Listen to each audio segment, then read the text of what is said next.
My daughter wants to live in New York City. I don't want to live there, but she just graduated from college. She's 22. Great girl. Never told a lie in her whole life. Very trustworthy. Got a new job and she's moving out there for it, but she doesn't yet have the money, so I'm going to be her guarantor. And the stuff that they are asking me for as a guarantor is insane. I mean, I make a lot of money, but I'm not sharing all this stuff with these people. I don't know these people. I wouldn't give this much information to my lawyer.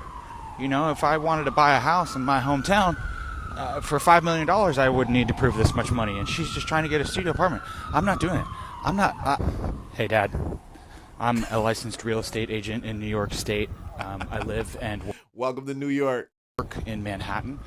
People hire me to help them find their homes and navigate the rental process. And I make these videos so that people like your daughter get information that hopefully helps.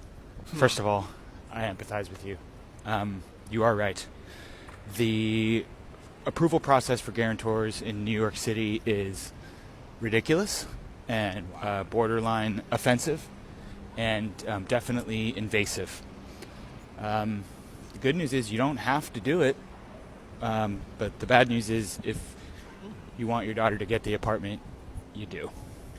What is even a guarantor? A guarantor is someone who co-signs a lease and guarantees that if the tenant is not able to pay rent, then that person will. And the financial requirements are really, really strict, basically because eviction laws are really strong in New York City and they protect the tenant. It's hard to get a tenant kicked out if they're not paying rent. And it's a very, very expensive city to live in. So it's not uncommon for a young person to move here, have a good paying job, but not be able to pay rent because they blow all their money on the lifestyle and other things like that. So landlords, if a guarantor is involved, they really, really want to be sure that the guarantor makes a lot of money, not just has a lot of money, but makes a lot of money, so that if they have to sue them for rent that's unpaid, it's money that they can get. It's very hard to sue someone for money that's tied up in real estate or money that's tied up in a retirement account or something like that, but it's easier to sue someone for their wages or their income or liquid assets. And an important thing to remember is that this is not personal and it is not specific to you or your child. It is not a reflection of how trustworthy they are or how good of a person they are or anything like that. It's just business. And New York City is an extremely competitive place to try to find a place to live. So it's the standard that landlords have created. Wow. Sorry.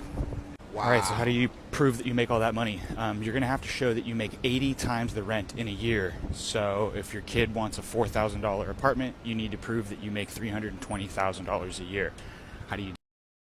Yo, did this Joker just say 300 and you got to prove to be 80 times the rent? Homie, say that thing again. This is New York?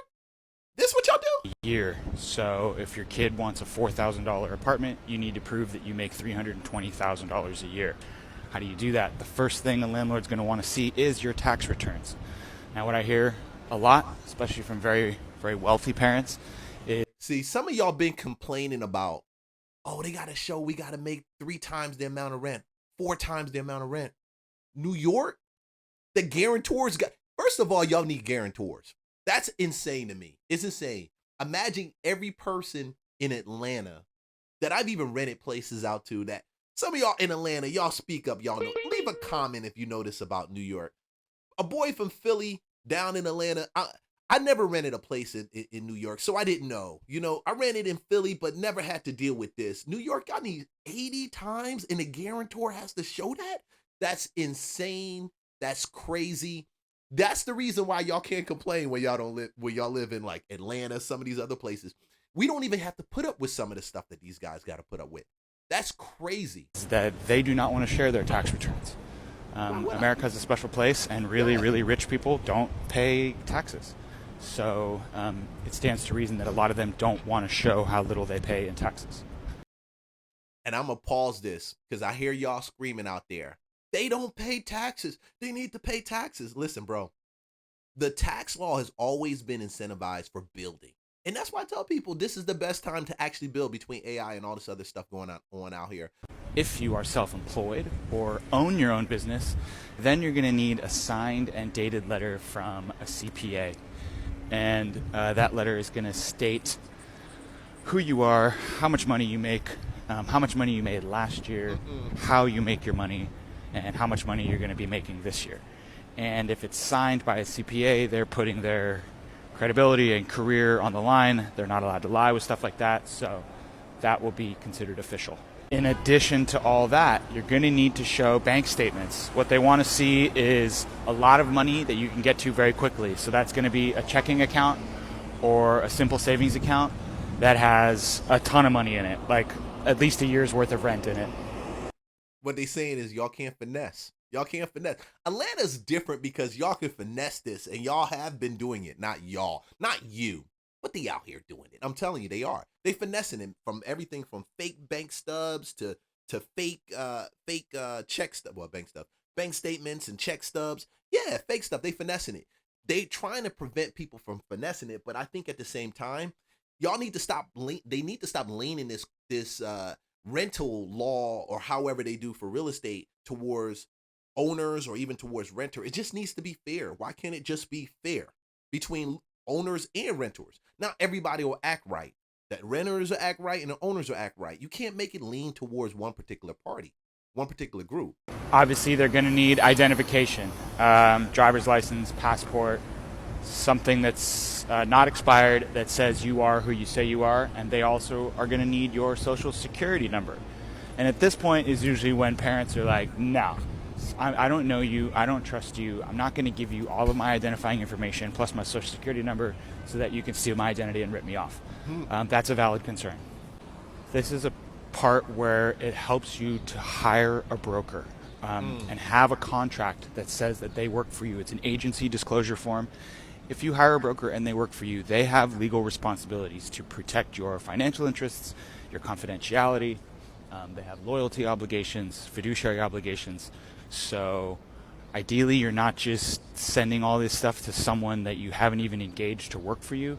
You might have to, though, if your kid's trying to do something through StreetEasy and it's with a broker that they didn't hire.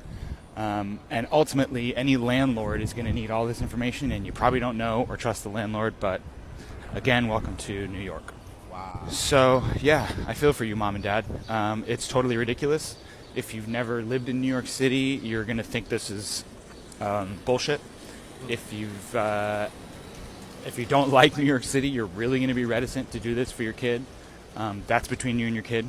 I often have young clients who say, will you please talk to my parents because they're mad at me asking for all these things.